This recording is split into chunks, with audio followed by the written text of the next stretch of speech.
which was done purposely too. Yep. And also books. We're definitely coming away from physical books. That's a whole nother topic. And also, too, is just the information that's constantly shelled out, but it's not correct. And so you're totally right. Being mindful as minorities or Black communities or whoever, just knowing the real facts about yourself in your community is super helpful. And all of that comes back to like that main question of why us, or a key's point of why women, especially Black women, are meant to uphold certain standards within their household. Well, if you go back to slavery, and the Black woman's role was being the mom, being the one, to make the food in the house and all of those things, right? It's so all of that really maybe not intentional, but it's patterns and habits that come down through generations. And there is a thing of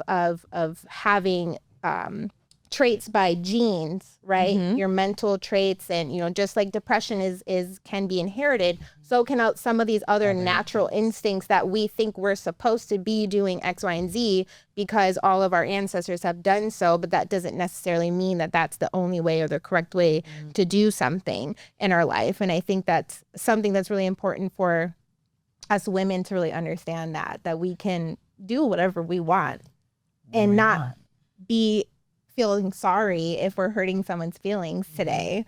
Because they don't be sorry because they hurt ours. Not sorry if you hurt my feelings. But as soon as I call your ass out, why are you being mean? Why are you being a bitch? Okay. Okay. Yeah. So then I carried the pain too long. Yeah. What baggage, guilt, or grief you need to drop before it's too late?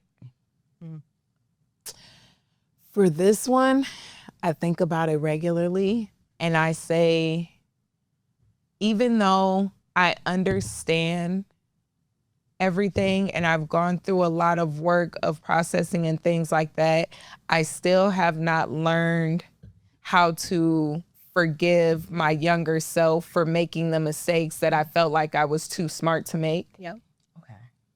It's one of those things that it's like, I had the knowledge, and when they say when you know better, you do better, and I didn't, and then having to live with that as coming to my reality of those choices created the circumstances of whatever future that I'm living in now, and so it's just taking all of that and understanding that, yeah, I did the best that I could with what I had, even though I knew a little bit better, my circumstances and environment were still what they were.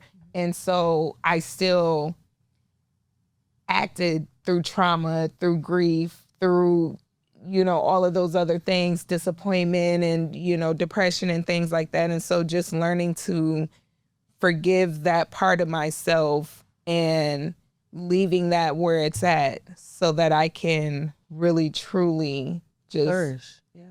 Breathe. Shit. Breathe.